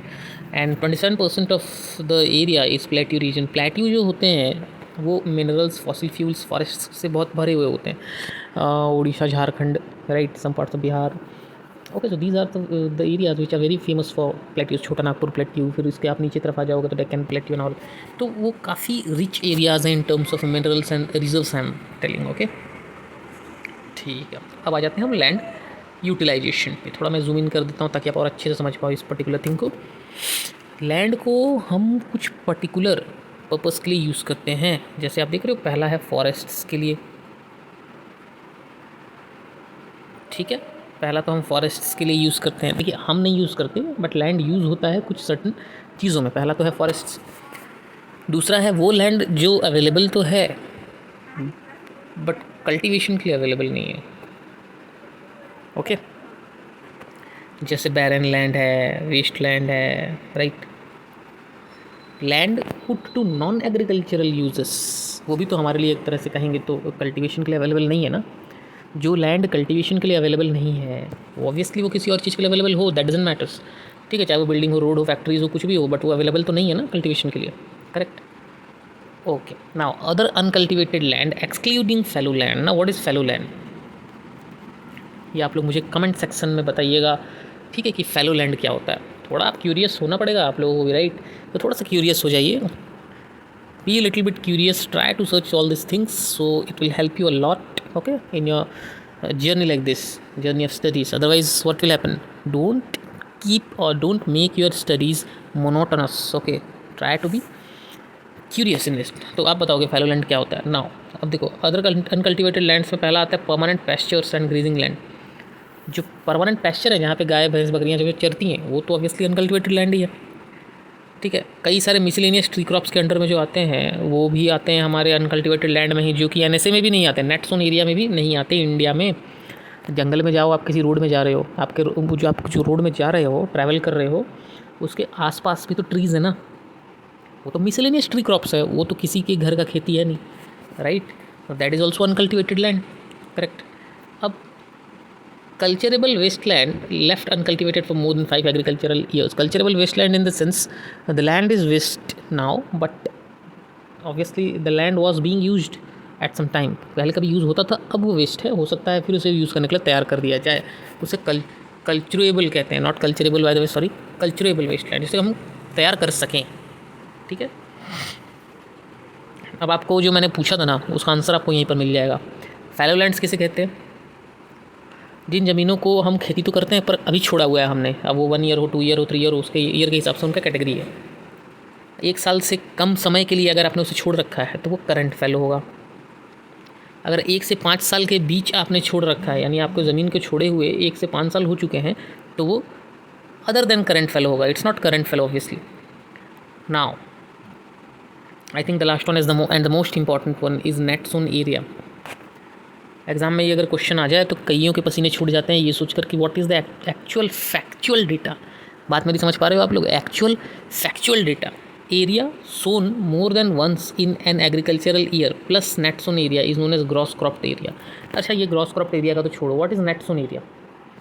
जिन एरियाज़ में बेसिकली हम एग्रीकल्चर करते हैं उसे नेट सोन एरिया कहा जाता है, ठीक है।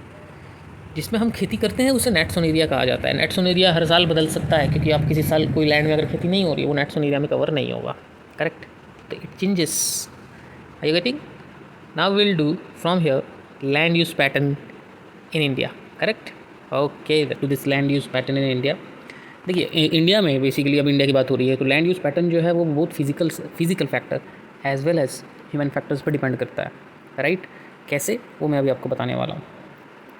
देखिए यहाँ पर physical factors as well as human factors. अब देखिए, क्योंकि टोपोग्राफी इंपॉर्टेंट है, क्लाइमेट इंपॉर्टेंट है, सॉइल टाइप्स इंपॉर्टेंट है, जिस तरह से लैंड यूज़ हो रही है मेघालय में, मणिपुर में, शिलोंग में, उस तरह से लैंड यूज़ नहीं हो रही है दिल्ली में, जयपुर में, जम्मू में। आई यू गेटिंग माई पॉइंट? जगहों के ऊपर, उनके सीजन्स के ऊपर बहुत कुछ डिपेंड करता है, उनके टोपोग्राफिकल कंडीशंस के ऊपर बहुत कुछ डिपेंड करता है। Apart from that human factors भी बहुत मैटर करते हैं। जैसे कि मैंने भी आप लोगों को एग्जांपल दिया, land use pattern in Delhi, land use pattern in Mumbai, Chennai, okay, Kolkata, they are different because they are metro cities. वहाँ तो पॉपुलेशन ही इतना ज़्यादा है कि लैंड यूज़ की पैटर्न को वहाँ ऑब्वियसली बदलना होगा। अब लैंड यूज़ पैटर्न अगर आप बोलेंगे केरला के एक छोटे से गाँव में, और पर्टिकुलरली एक स्टेट ही ले लेते हैं जैसे केरला में, तमिलनाडु में, okay, land use pattern in Orissa, land use pattern in Jharkhand, Bihar, this is something different, correct. So many factors are important for determining a particular pattern of land use, ठीक है, एक जगह का, ओके। अभी देखिए आपके सामने ना 2 मैप हैं, सॉरी पाई चार्ट है, और जो कि आपको क्लियरली विजिबल है कि ये 1960-61 का है और ये 2014-15 का है। तो आप क्लियरली जान पा रहे होगे कि ये कितने साल का डिफरेंस है। नहीं भी तो अगर आप बोलो तो 55 ईयर्स के आसपास, करेक्ट। तो क्या चेंजेस आए इनके अंदर, आपको मैं इंडेक्स दिखा देता हूँ जिसमें कि आप पता कर पाओगे। जैसे let me zoom out a little bit so that it will be clear to you, ठीक है। वैसे तो बोला जाता है ये 100% एरिया का है, बट एक्चुअली 100% एरिया का नहीं होता, क्योंकि ऑब्वियसली हम सब एरिया को तो का लैंड यूज़ पैटर्न नहीं जान सकते, क्योंकि बहुत सारे ऐसे कम जगहें हैं हमारे कंट्रीज़ में भी जहाँ पे ह्यूमन बींग्स एसेसिबल नहीं कर पाते हैं, उन एरियाज़ को एक्सेस नहीं कर पाते हैं, राइट।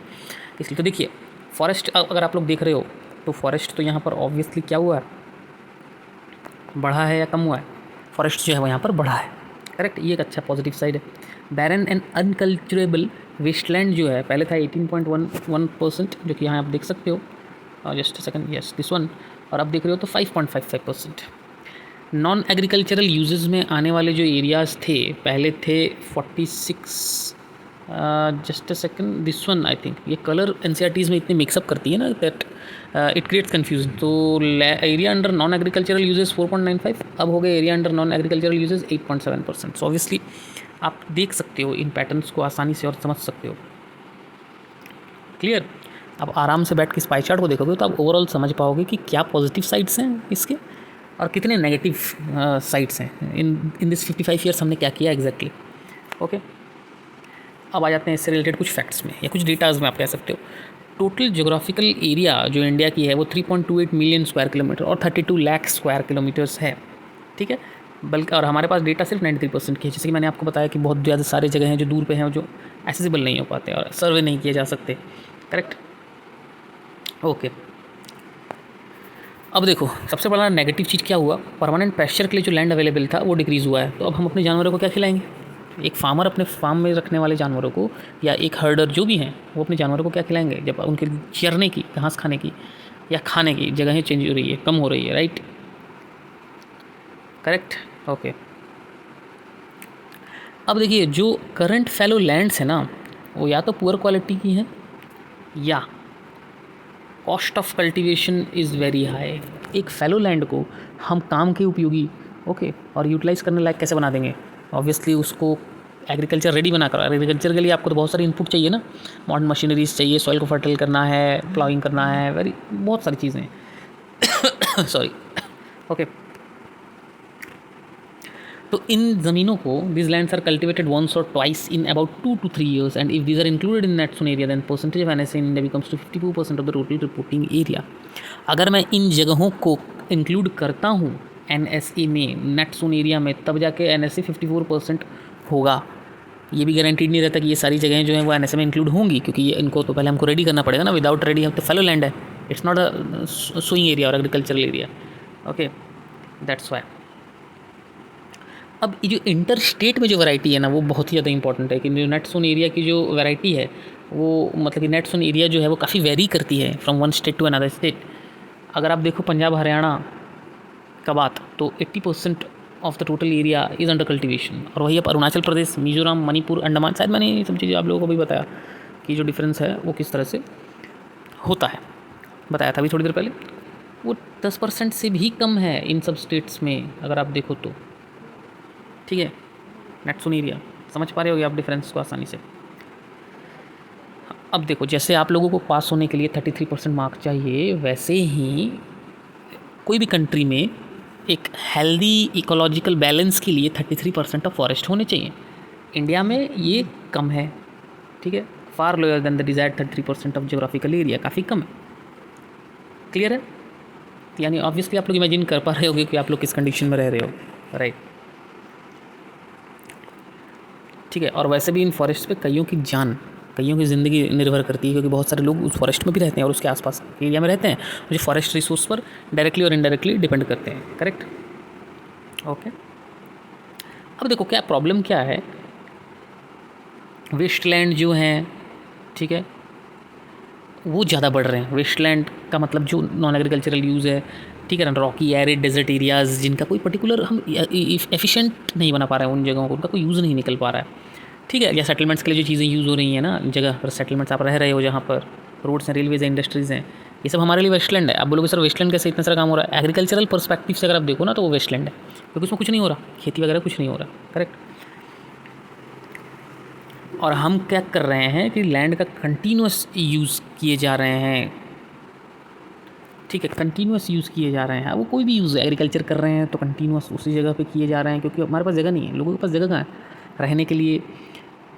हम जब अगर घर बना रहे हैं तो कई लोग क्या कर रहे हैं कि फॉरेस्ट को काट के वहाँ मॉल बना दे रहे हैं, रेस्टोरेंट बना दे रहे हैं, ये सब कर रहे हैं। तो इसके कुछ सीरियस रिपरकशंस जो हैं वो सोसाइटी पे होंगे ऑब्वियसली, क्योंकि हम इन्वायरमेंट के साथ खिलवाड़ कर रहे हैं। और रिपरकशंस तो आप देख ही रहे हो, कई सारे डिजीज़ आ रहे हैं ना, कोविड वगैरह, ये सारे डिजीज़ हैं, कई नेचुरल डिजास्टर्स हो रहे हैं। ये क्यों हो रहे हैं? इन सब रीजन्स की वजह से ही हो रहे हैं। करेक्ट। अब हम land degradation and conservation measures को करते हैं कि अगर हम लैंड डिग्रेडेशन का तो जान ही रहे हैं कि कौन कर रहा है, क्योंकि हम ही खुद कर रहे हैं, ठीक है ना। इंसान तो सबसे बड़ा रीज़न है लैंड डिग्रेडेशन का।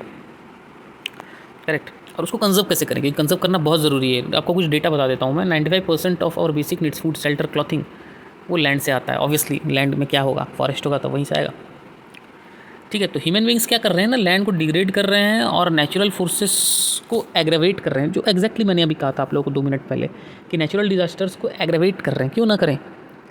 उनका ये सारे हरकत उसे क्यों ना करें एग्रेवेट? क्योंकि इंसानों का जो हरकत है, इंसानों का जो बिहेवियर है towards the environment, it's leading to a disaster. क्योंकि नेचुरल फोर्सेस भी एक लिमिट तक इकोलॉजिकल इम्बैलेंस को हैंडल कर पाएंगे, otherwise they will burst out. Okay, समझ में आ रहा है ना बात आप लोगों को? ठीक है। और ये तो अभी सबको रट्टा होना चाहिए, आप छोटे क्लासेस से पढ़ते आ रहे हो, क्योंकि various human activities are there which are leading to the land degradation, like deforestation, overgrazing, mining, quarrying, ठीक है। अब माइनिंग साइट्स जो हैं उनको तो छोड़ दिया जाता है खुदाई वदाई करके और अपना कोयला वेला निकालने के बाद या कुछ भी माइनिंग करने के बाद, ठीक है, उन्हें छोड़ दिया जाता है। Deep scars and traces of overburdening. आप माइन में जाओ तो एक खंडहर की तरह दिखाई देगा, वहाँ कोई नहीं है, उस जगह को फील कौन करेगा? आपने उस जगह पे खोद के उस जगह को तहस नहस किया, बट उसको फिर ठीक कौन करेगा? कोई नहीं करता, करेक्ट। तो हम जैसे मैं पर्टिकुलर जिस स्टेट को बिलोंग करता हूँ, उड़ीसा, छत्तीसगढ़, मध्य प्रदेश, झारखंड, ये आसपास के जितने स्टेट्स हैं ना, वो माइनिंग के लिए काफ़ी मशहूर हैं। They are very good places for mining. But इन्हीं माइनिंग की वजह से यहाँ पर सीरियस लैंड डिग्रेडेशन या सीवियर लैंड डिग्रेडेशन होता है। ठीक है, एग्जाम में ये क्वेश्चन आता है कि किन स्टेट्स में लैंड डिग्रेडेशन माइनिंग की वजह से होता है, आप लोगों को वो लिखना है। एग्जाम में ये भी क्वेश्चन आएगा कि किन स्टेट्स में लैंड डिग्रेडेशन ओवर ग्रेजिंग की वजह से होता है। गुजरात, राजस्थान, मध्य प्रदेश, महाराष्ट्र। इसमें ओवर इरीगेशन की वजह से लैंड डिग्रेडेशन होता है। तो ये सारे सवाल आते हैं, ठीक है। तो जैसे in states of Punjab, Haryana, western Uttar Pradesh, over irrigation is responsible for land degradation. और आप लोगों को स्टिक टू द एनसीईआरटी रहना है, ठीक है। आप जितना एनसीईआरटी से को फॉलो करोगे बोर्ड एग्जाम्स में, उतना आपको मार्क्स अच्छे मिलेंगे। ये मैं अपनी 10 साल की एक्सपीरियंस की वजह से बोल पा रहा हूँ आप लोगों को, okay. So don't take it lightly. NCERT is the best book for preparation of board exams, okay. उसके अलावा अगर आपके स्कूल्स में कोई भी बुक को प्रीफर करते हैं for knowledge, it's very good, but for getting marks always stick to NCERT, okay. तो इस तरह की चीज़ें आती हैं एग्जाम में, डायरेक्ट क्वेश्चन आते हैं एनसीईआरटी से। अब देखो क्या है ना कि जो मिनरल प्रोसेसिंग होती है ना, लाइमस्टोन की grinding, cement industry, calcite, soapstone, ceramic industries वगैरह में हम उसको अपनी लोकल भाषा में कहते हैं कि क्रशर।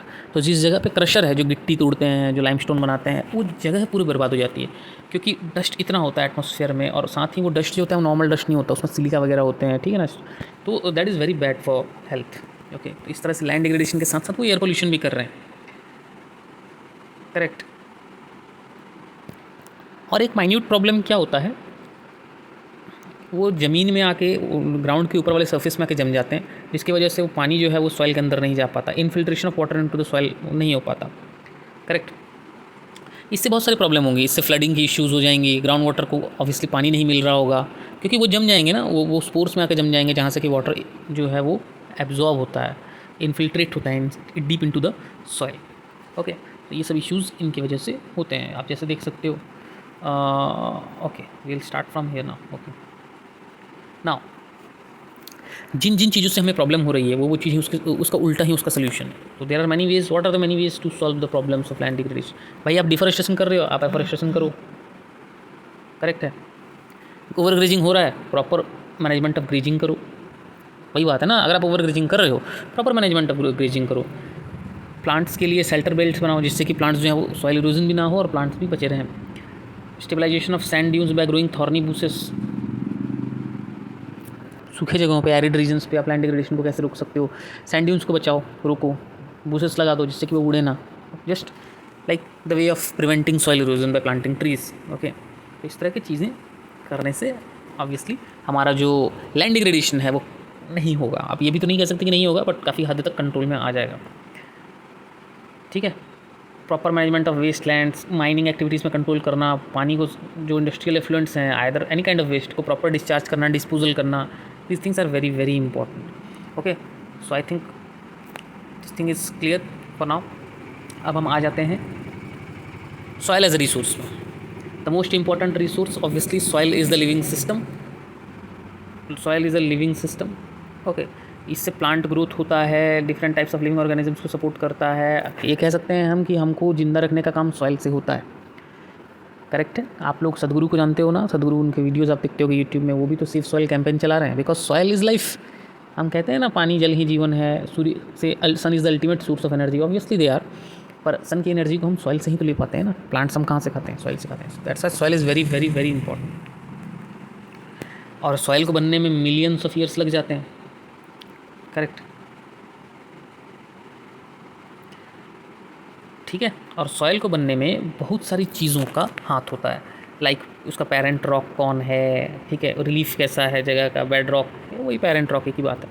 क्लाइमेट कैसा है, वेजिटेशन कैसा है, वहाँ पर किस तरह के जानवर रहते हैं, जानवर रहते भी हैं या नहीं, कितना टाइम लगता है सॉइल को बनने में। तो various factors are important for formation of soil, okay, right. Along with obviously natural forces are also very very important, कि रनिंग वाटर का एक्शन, ठीक है, टेम्परेचर कितनी चेंज हो रही है उस जगह पे, विंड और ग्लेशियर्स हैं कि नहीं है, डिकम्पोजर्स की एक्टिविटीज़ जो हैं, ये सारी चीज़ें जो हैं ये सब इफ़ेक्ट करती हैं सॉइल फॉर्मेशन,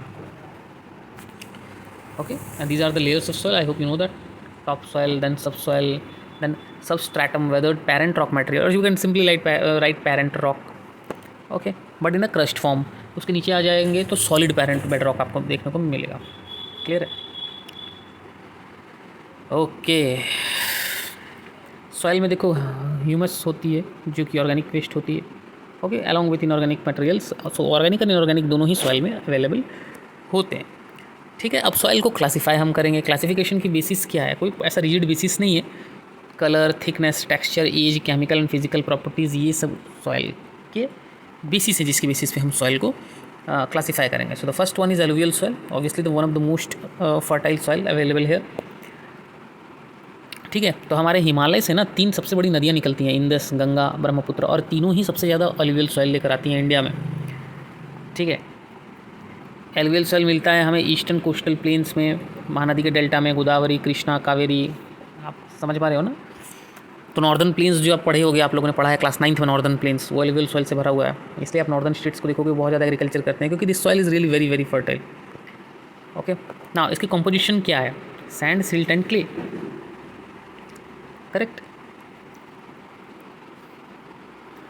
अब आप जब ऊपर की तरफ रिवर वैली में जाओगे, द सॉइल्स आर कोर्स, काफ़ी रफ टेक्सचर के सॉइल होते हैं, और उनको दुआर, चोश, तेराई कहा जाता है उन जगहों को, क्योंकि वो बहुत ही रफ क्वालिटी के एलुवियल सॉइल अवेलेबल होते हैं। ओके, अब देखो एज के अकॉर्डिंग भी सॉइल को स्पेसिफाई किया जाता है। एलुवियल सॉइल को ओल्ड एलुवियल और न्यू एलुवियल कहा जाता है। ओल्ड एलुवियल बांगर है भाई, याद कर लेना अच्छे से, क्योंकि ये एग्ज़ाम में आता ही आता है। Old alluvial bhangar, new alluvial khadar, okay, ये आता ही आता है। This is very very important. Now ये भी आ सकता है, what is the difference between bhangar and khadar? So see the difference then. Bhangar soil जो होता है उसमें हायर कंसनट्रेशन ऑफ कंकड़ होते हैं। It's not a very good fertile soil, कंकड़ बहुत ज़्यादा होते हैं उसमें। ठीक है, और खदर में ऑब्वियसली फाइनर पार्टिकल्स ज़्यादा होते हैं, और ज़्यादा फर्टाइल ऑब्वियसली खदर होता है, द न्यूअर वन। क्लियर? इनमें देखो potash, phosphoric acid and lime बहुत ही अच्छे से होता है, इसलिए ये as a whole very fertile soil होते हैं। एज अ होल इसलिए लिखा हुआ है क्योंकि फिर वही जिसमें कंकड़ ज़्यादा होंगे वो कम फर्टाइल होगा, जो फाइन पार्टिकल होंगे वो ज़्यादा फर्टाइल होगा। ओके, नाउ एलुवियल सॉइल किन क्रॉप्स के ग्रोथ में हेल्प करता है? Sugar cane, paddy, wheat and other cereal and pulse crops. ठीक है, एलुवियल सॉइल की अवेलेबिलिटी वाले सारी जगह जो हैं वो बहुत ज़्यादा कल्टीवेशन करते हैं, डेंसली पॉपुलेटेड भी हैं, क्योंकि कल्टीवेशन हो रहा है बहुत ही अच्छे से। ओके, चलो ये यहाँ तक इम्पॉर्टेंट है, तो ये यहाँ तक ही याद करना है हमें। अब आते हैं ब्लैक सॉइल में। ये सॉइल का नाम ही ब्लैक इसलिए है क्योंकि इनका कलर ही ब्लैक है, और इनको हम रेगुलर सॉइल भी कहते हैं। एग्जाम में ये क्वेश्चन बहुत बार आया हुआ है, रेगुलर सॉइल को क्या कहते हैं, या ब्लैक सॉइल का दूसरा नाम क्या है।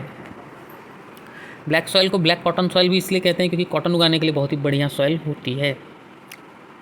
ओके, और इस तरह के सॉइल जो हैं वो डेक्कन ट्रैप रीजन में ज़्यादा मिलते हैं, north western Deccan plateau, north western Deccan plateau. Okay,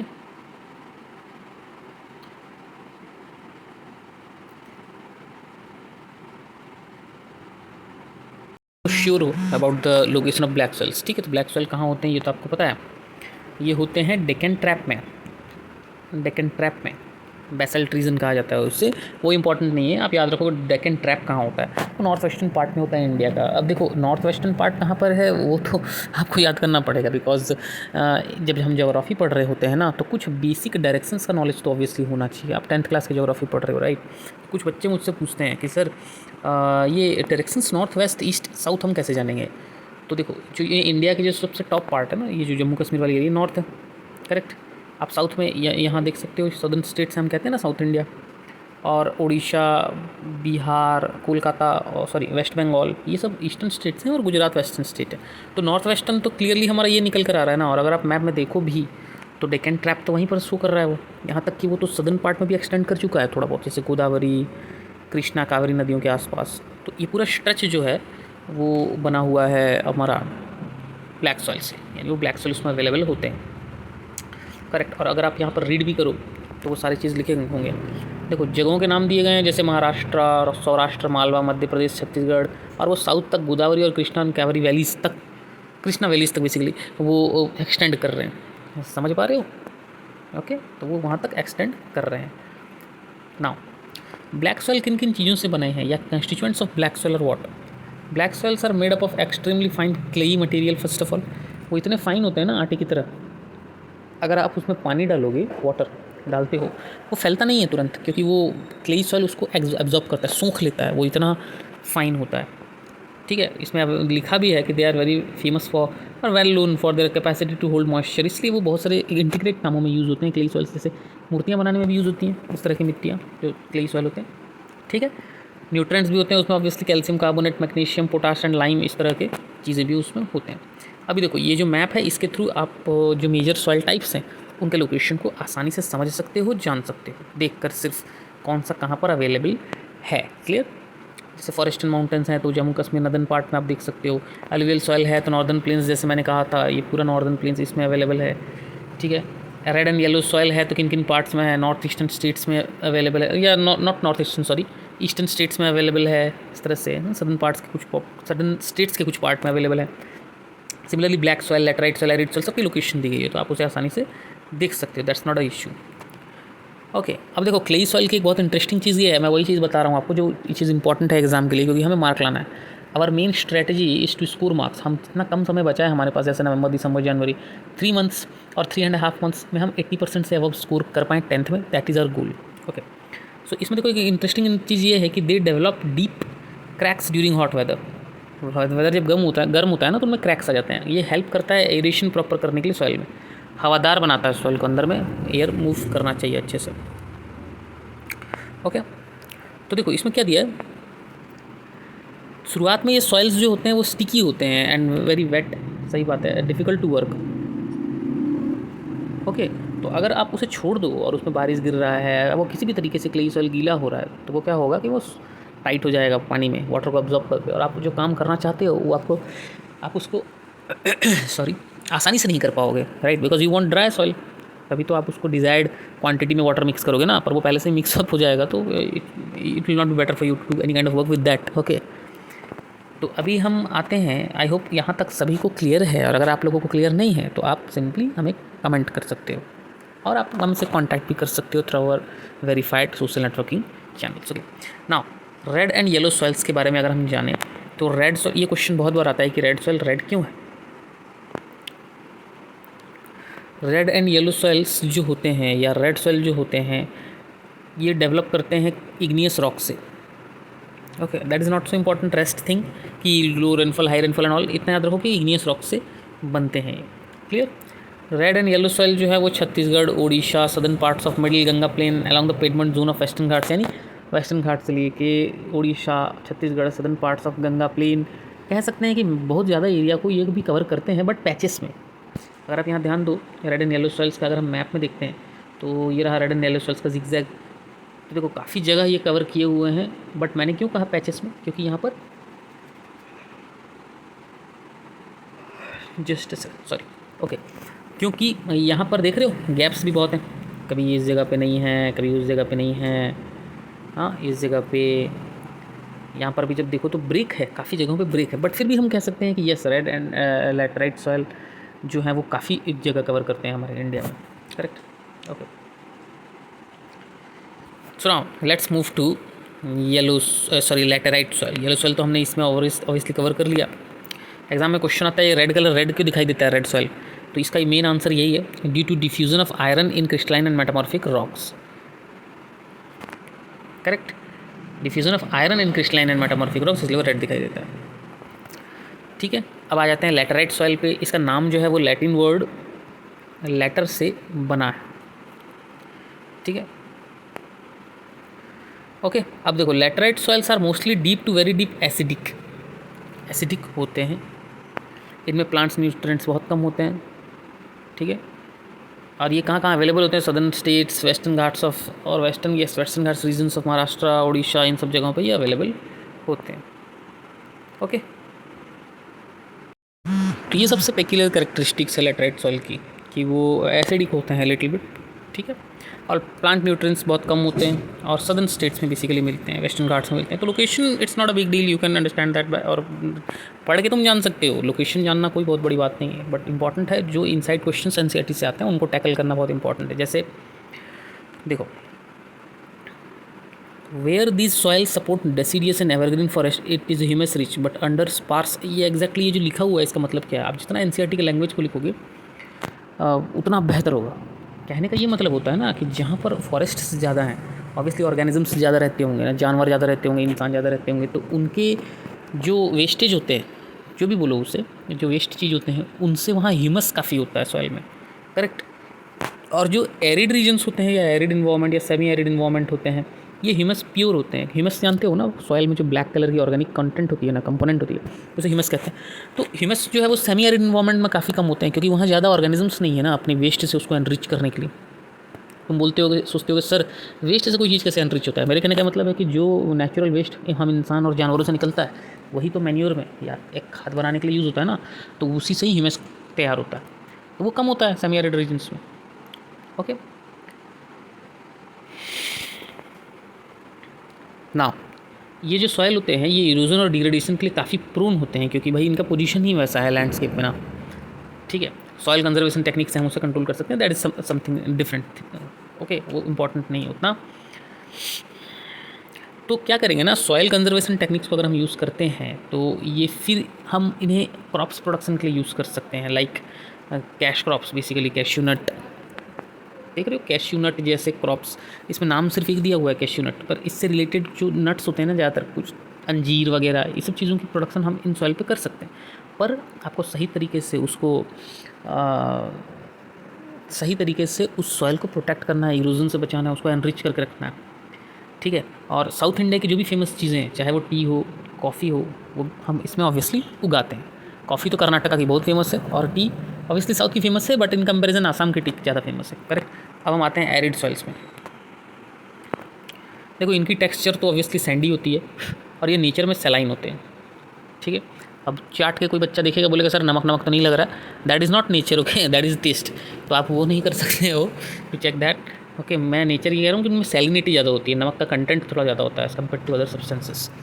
okay, clear. तो कुछ सॉइल्स में देखो सॉल्ट कंटेंट इतना ज़्यादा होता है कि कॉमन सॉल्ट को निकाल लिया जाता है उन सॉइल से by evaporating the water also. ठीक है, अब तुम मुझे बताओ कि ये किन जगहों पे मिलता है? कोई मुझे बता सकता है? आप लोग कमेंट करके मुझे बताओ कि समर लेक कहाँ है और समर लेक किस लिए फेमस है। ओके, यहाँ भी सॉइल में ह्यूमस का कमी होता है, मॉइस्चर का भी, क्योंकि ज़्यादातर एरिड रीजन्स में जो है वो मॉइस्चर कंटेंट कम होता है सॉइल्स में। ओके, वो होगा भी तो इवेपोरेट हो जाएगा ना जल्दी, इसलिए। ओके, चलो, इनके जो लोअर हॉराइजन्स होते हैं सॉइल के, निचला हिस्सा जो होता है उसमें कंकड़ होते हैं। मुझे बताने की ज़रूरत नहीं है कंकड़ क्या होते हैं, थोड़े से बड़े टुकड़े होंगे सॉइल से। करेक्ट, और उनमें कैल्शियम कंटेंट थोड़ा ज़्यादा होता है। ओके, नाउ फॉरेस्ट सॉइल, ये रेन फॉरेस्ट जहाँ ज़्यादा होता है ना, उन जगहों पे होते हैं। जस्ट अ सेकेंड, क्या, एक मिनट। हाँ, रेन जिन जगहों पे होता है उस जगह पे ज़्यादा होते हैं। ओके, ये लोमी सॉइल होते हैं, सिल्टी सॉइल होते हैं, कोर्स ग्रेन होता है इनके अंदर। Loamy in the sense combination of both sandy soil as well as clay soil, तो उसको बीच का जो सॉइल होता है ना, इन दोनों का कॉम्बिनेशन से जो बनता है उसे लोमी सॉइल कहा जाता है। ठीक है, ओके, क्योंकि ये सॉइल भी कोल्डर रीजन्स में होते हैं तो इनका भी ह्यूमस कंटेंट काफ़ी कम होता है, क्योंकि ऑर्गेनिजम्स की पॉपुलेशन उधर कम होती है। ओके,